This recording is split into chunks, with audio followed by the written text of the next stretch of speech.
You're listening to Kerry Lutz's Financial Survival Network, where you get valuable information you just can't find anywhere else. To thrive in today's trying times, you need the Financial Survival Network, now more than ever. Go to financialsurvivalnetwork.com and get your free newsletter and gift. Financial Survival Network, now more than ever. And welcome. You are listening to the Financial Survival Network. I'm Kerry Lutz, your host. Well, person you're about to hear from put out a very interesting thesis. He's an economic historian with few equals. I'm talking about Bob Hoye. And Bob, it's great to have you back on the show. So explain to us what has changed here and why you should be buying mining stocks. Yeah, Kerry, thanks for the kind introduction, and hello to our listeners out there. But the work I've been doing for many years, we, of course, keep track of gold in the senior currency in terms like the U.S. dollar. But we have also, since for decades, kept track of gold in a deflated basis because you want to know what its behavior is in any circumstances, whether you're on a long economic expansion or on a long post-bubble contraction. And so when you go to the gold's real price, adjusted by CPI inflation, you'll find that in the great long boom, the real price of gold goes down, and then in a long post-bubble contraction, the real price goes up. But we're going to refine this a little more, Kerry, and take a look at gold divided by commodities. We use the CRB, and that reflects generally mining costs. So in June, we did that study, and also with the gold divided by CRB, you can get the prices current, daily, and whatnot. Whereas if you divide it by the rate of inflation, that's only monthly. So that study we did in June a year ago, with some other timing items, we were looking for a potential bottom in the gold stocks, like the end of the bear market, around October or November, and that generally worked out on timing. And then what is happening here is that the gold divided by commodity index has set a very nice base. When we see this pattern, we like it. It's about 5 or 6 months. Well, first of all, an oversold. Hey, everybody out. Then the price series stabilizes and goes sideways for a while with trading range. But about 5 or 6 months later, when the price of the item, in this case gold divided by commodities, goes up above the 20-week exponential moving average, that completes the base. And then after that, you get a couple of points, so you're looking at, but it sets the uptrend. Well, we've got that in gold divided by the CRB. So then there's another one that really gets the concept of cost of mining across, and that is gold divided by crude oil. Because while some gold miners may have hydropower, but eventually the cost of power comes down to the cost of crude oil or natural gas. Well, just think of a mine. You've got all the diesel being used by these huge earth movers, generators, and all the blasting agents are all eventually relate to hydrocarbons. So about 60% of mining costs are energy related. So stepping to gold divided by crude oil, since the low last year, it's up by 50%. So that's saying or suggesting that the cost of mining, as by that measure, are declining relative to the cost of bullion. And it's a hell of a story. I like it. So this is what we work on. And so where this comes into the general financial markets is that the financial institutions, fund managers, equity fund managers, the whole of the gold sector is really kind of a small cap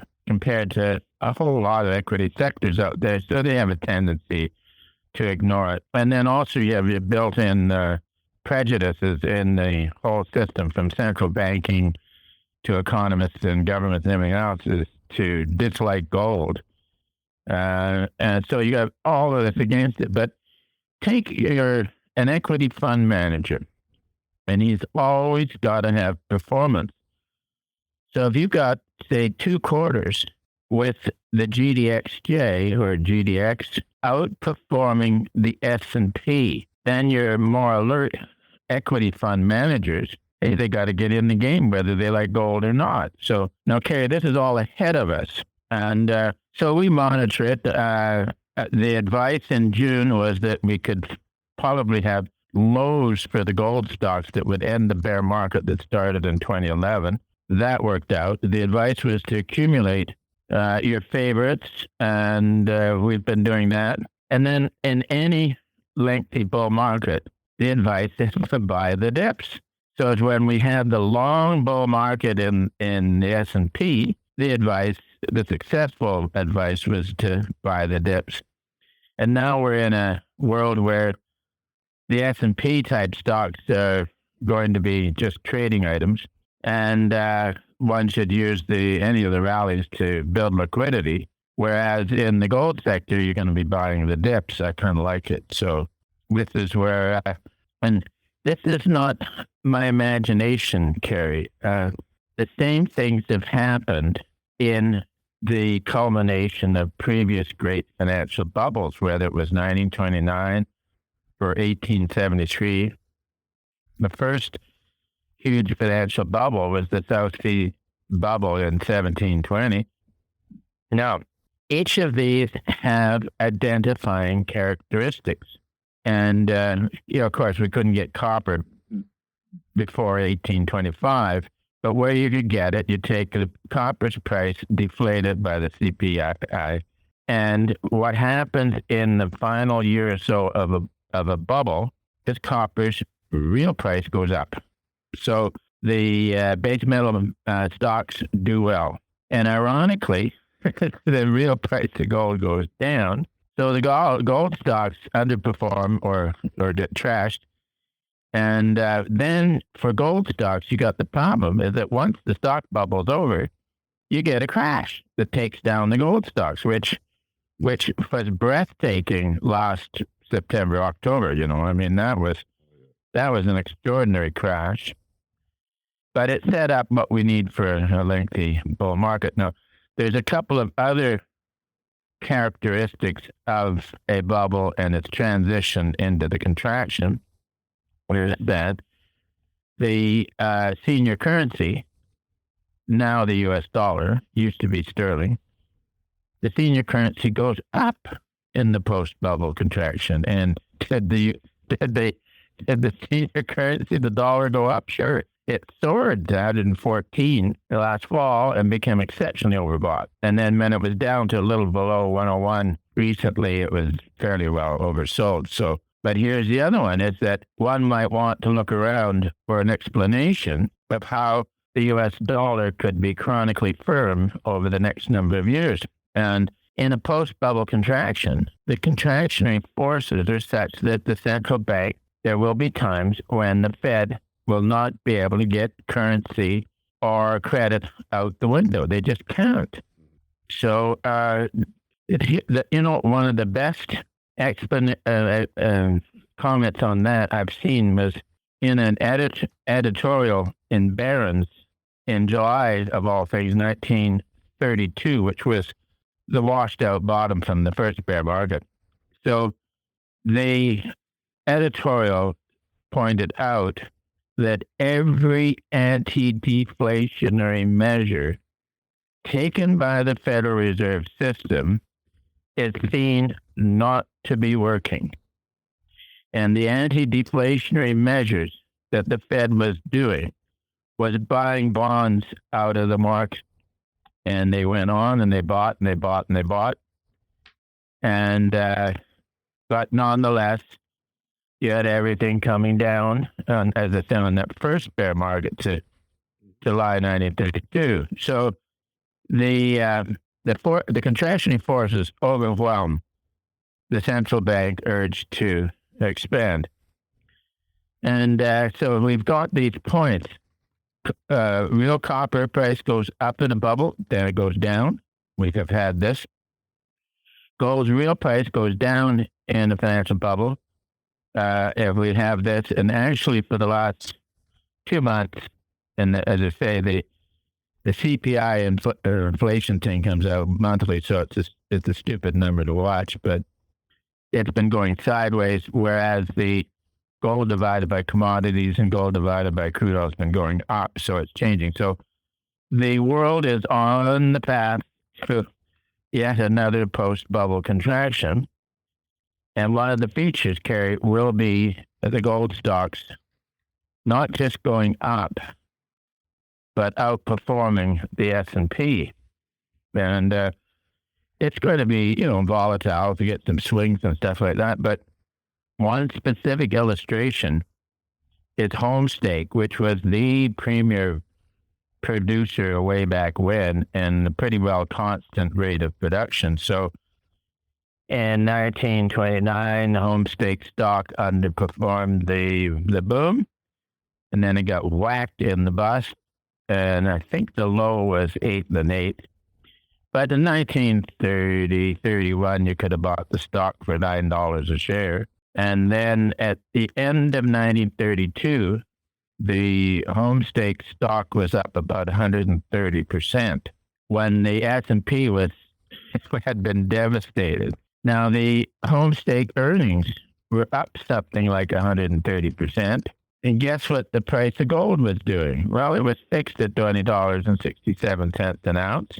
And at the end of 1932, it was still fixed at that price. So there was no change in the nominal price of gold, but the real price went up. So Homestake stock was performing when the S&P was not.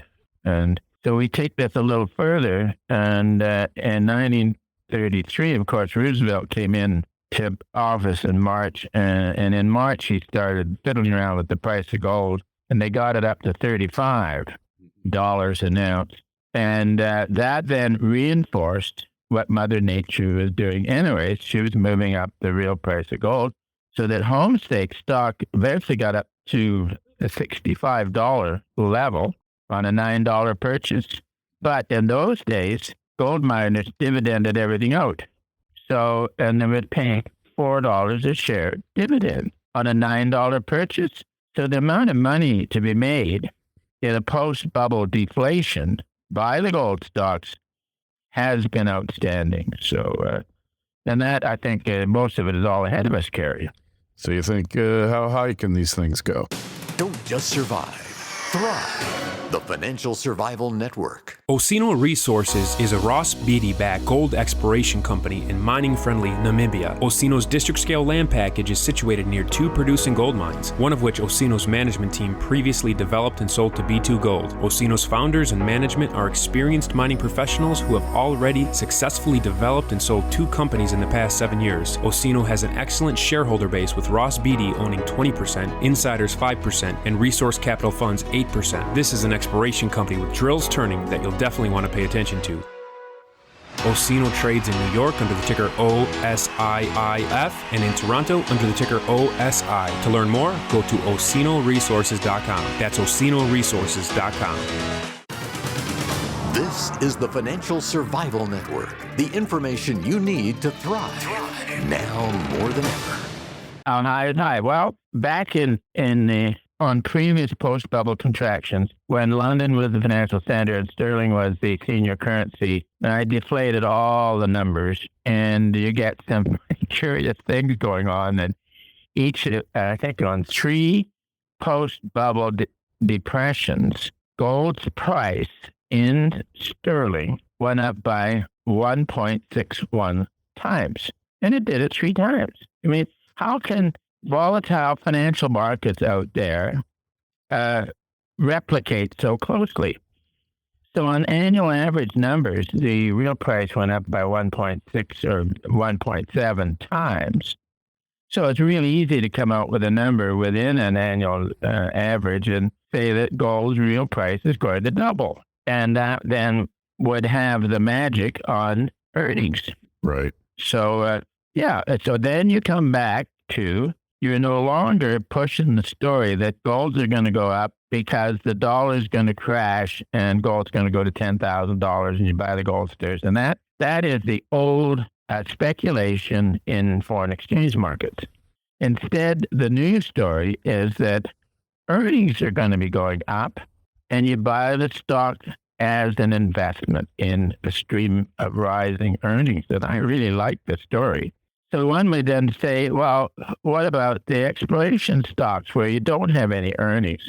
But of course, if you've got the real price of gold going up, it also helps with the valuations. Say an economic geologist calculating, how long it's going to take to get the return on your investment from starting up a new mine. It improves things. So where you've got increasing earnings for producers, you have increasing valuations for gold deposits and gold juniors and all that sort of stuff, which, by the way, Kerry, I have a very special interest in gold and juniors because when I was studying geology at the University of BC here in Vancouver, it's of course a focal point for mining. I got summer jobs in the field working for juniors. These guys were funding their exploration plays with stock, and I was working in the field. I eventually ended up with a degree. So I've always been partial to exploration stocks. And in this regard, we put together a list of small cap gold stocks, let's call them juniors. And these range from small producers to pre-production items and a few of the exploration stocks that I rather like. So it's sort of a basket of juniors. And the appeal in it, Kerry, is that out of there could be a winner. I mean, a real winner. And the last time I got motivated to put together a list of juniors, I can't remember, it was so long ago, it was 1995 going into 1996. And so I talked to one of the top gold fund managers then, and he gave me a list of 5 stocks. And one of them was Arequipa. And that stock went from pennies to $30. So all you need is one of those. So now with a list of, maybe we've got about 15, the worst that's going to happen to you is boredom if one just gets stuck. But most of them could go up, and within it, you never know. You could have one of those Arequipa things again, or any other major discovery. Who knows? Who knows? But people can get in touch with us. That we're willingly giving out the list, and of course the usual things. We may be long some of these stocks at any time. That sort of stuff. But it's each individual's risk, and as I say, that the downside is that you may get stuck in a dead stock for a while. But if you got a list of 15 stocks, some of them are going to work out. Yeah, well, so you could be dead for a while, right? You never know about that. Yeah. But on the other hand, if you stay in the broader market with the FANGs or whatever, the ones that have really outperformed, right? I mean, what could happen to you? Oh, in the general stock market, that's probably a lengthy bear market. And then you got this idea that I've watched, I was in the equity side. I was at one time on the equity trading desk for a regional broker, so I know the side. And they'll come up with a list of defensive stocks. I mean, that's not like making war equipment, but the defensive stocks are what you buy in a potential declining market. And as I quip, hey, they just go down slower than the wild stocks. So in a bear market, there's no point owning the declining stocks. Best to clear out and then watch for the opportunities as they come ahead of it, or right now as the gold sector. Mm-hmm. But if people are, not wanting to go for gold, just gain from watching previous post-bubble contractions, deposit rates or T-bill rates are going to go back down to zero again. And so what does an investor do with their funds on items or short-term notes that are heading for zero returns? Well, you got to know a bond dealer, and you got to find some 4 or 5 year good grade corporates, let's say 4 year, and you're going to get a lot better return. The risk is okay, and in 4 years' time, the bond will be redeemed at par. So, again, you have to find a bond dealer in order to be able to take that position. I don't do it myself, but for investors, it is worth considering. I'd say my game is the small cap gold stocks. So, gotcha. All right, so small cap gold, but so Newmont now is kind of the quintessential gold stock now. Is it a good buy where it is now, or not so good? Yeah, for if you got a big portfolio, you're going to want to own Newmont, and it's the same thing you would buy on the dips, as you felt like it. So, but with our work, my colleague Ross Clark, his technical analysis is outstanding. So, between the two of us, I'm working on when the next low or high could be. Like last June, the low would be probably, as I said, October, November. And then as that came in and gold stocks got washed out, of course, our technical work was identifying, say, hey, this is downside capitulation, and we're getting sequential buys in some of these stocks, which we advised our subscribers.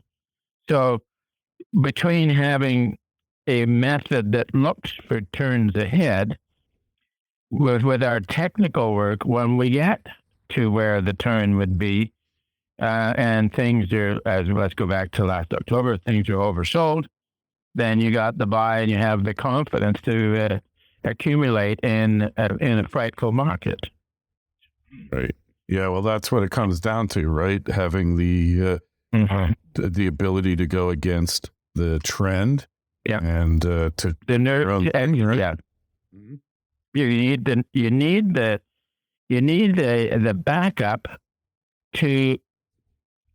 for your own inclinations. I mean, you can take a look at a crapped out market and say, I got to buy this, but it could be more crapped out next week. So we have one of our tools, it registers at bottoms, what we call downside capitulations.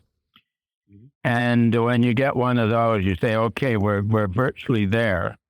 And then the other model we use is, now back up one, Kerry. The downside capitulation model also works at the tops when we call them upside exhaustions. And that is momentum and timing based in there. The other one we use gives us sequential buys or sequential sells. And that one is based upon a recognized pattern. Say you're talking about the S&P. And you say, okay, when it does this in the past, it's a sequential buy.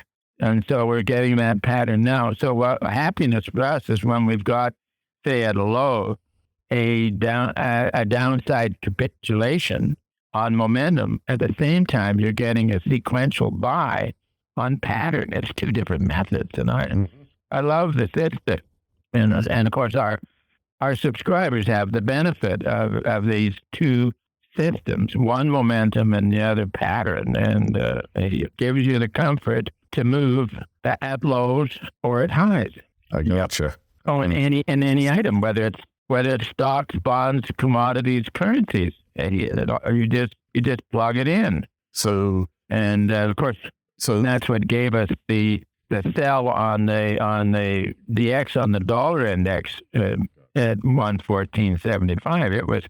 It was upside exhaustions and sequential sells. So right, understood. So when I'm looking at this here, you think the dollar keeps going higher, huh? One of the identifying features of a post-bubble contraction is the senior currency going up relative to other currencies. And one explanation I came up with in reviewing the history of these things is that during the crazy part of the bubble, there's a huge boom in in debt, and there's a mania to buy any kind of debt, and of course there's then the equivalent mania to issue any kind of debt from lesser countries or corporations or whatever. And most of the debt is issued in the financial capital, which is New York. It used to be London. And in the senior currency, it's the dollar now, and it used to be sterling. But that huge debt bubble needs to be serviced, both with interest payments and retirements, where you pay down the debt. So that huge debt out there is essentially a short position of dollars.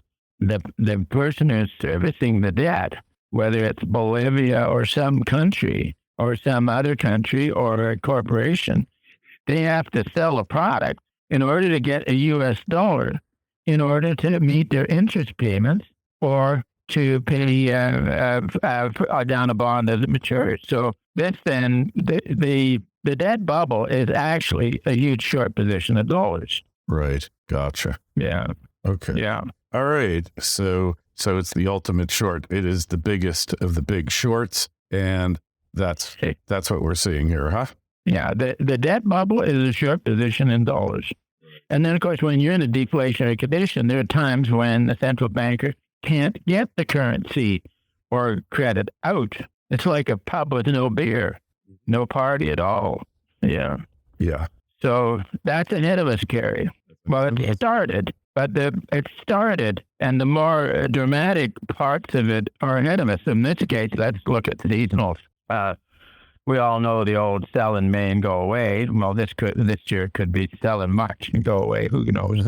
But then you know that after mid-year, things start to turn south. And if there's going to be a financial problem, it will more than likely be discovered in the fall. So we always keep that in mind. And so our view now on equities is to be taking money off the table on the rallies, and then being prepared for financial disasters in becoming visible in the fall. Now, another item out there that is a pretty good telltale is the gold-silver ratio. And we call it the metallic credit spread, because the number goes down in a boom and the gold-silver ratio goes up in the bust. They've been doing it for forever. And so at the moment, the gold-silver ratio is rising, but nothing too exciting yet, and it had higher highs with the crash. So it's a telltale. And I know that the silver bugs out there get absolutely convinced that there's something special with silver, because every year there's more of it consumed than there is produced. But I don't go along with supply-demand analysis. Is very difficult.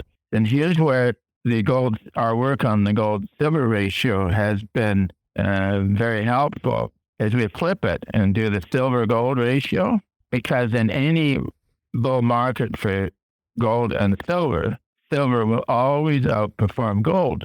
And we noticed decades ago that with the conclusion of the great silver mania into January 1980, the weekly RSI on the silver-gold ratio got up to 90. And then in April of 2011, as that fabulous boom in gold sector, precious metals was concluding, guess what? The silver-gold ratio on the weekly RSI got up to 90. So our publication then pointed out that, hey, this is dangerous. The last time it was here was in January 1980. So then I rationalized that the bear market would be there, but maybe it wouldn't be as bad as what followed 1980. And then eventually you learn that no matter what, the bear market you're in is always bad. It's always the worst. You can't compare it. It's always the worst. Yeah, always the worst. Yeah. So that tool, I've never seen anybody else publish it, the silver-gold ratio, and it worked very well. Now, the opposite kind of came in a few times, and only once over the last year, but it wasn't timed with anything. And so we're just staying with our theme. We think the low for the gold stocks was last fall, and accumulation was on, and we are in the early stages of a multi-year bull market for the sector. All right. Well, here you have it. You got the word from Bob. He has the longest memory of anybody out there at the current time. I think you'll agree with that, Bob. And Thank you. hey, we appreciate you coming on. We're going to see how things unfold. And if you got a question for Bob or myself, shoot me an email, kl@kerrylutz.com. Make sure you sign up for your free newsletter at financialsurvivalnetwork.com. And Bob, we'll talk to you in a couple months, see how this thing shakes out. Indeed. Look forward to it, Kerry, anytime. Thanks for listening to Kerry Lutz's Financial Survival Network, your solution to today's trying times. For the latest, go to financialsurvivalnetwork.com. Financial Survival Network, now more than ever.